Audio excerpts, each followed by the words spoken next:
Mỗi lần đàn mày apalan numante aong ne happy Father's Day salam china tam nang tini tawa apa kan bucing aka yêu nang ki teu khoi me tuman noksa pung chong me apa asang cha ngon teu khoi me ia kan bucing ia tamane ita kan bucing achinga yêu nang ki tini ka dong yu ơ se me yoi palan ơ se de i hai no na min yong pha bu ni nyu ayong tini tuman moilan mong mai pu phai min yong pha ha hado ka dong yu me yoi halan de kan pu yoi halan de kan tai pu apa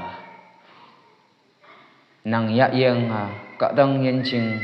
lan phai o phe na ye ok cha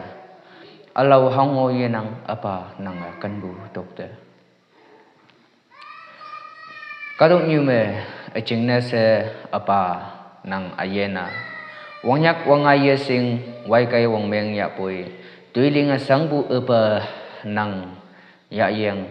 hang sin yong pu yoi halan chung so me ka dong nok ching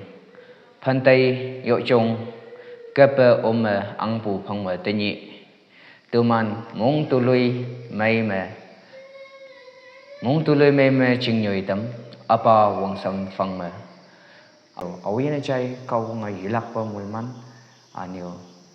ngau bu pa ayen kau ngai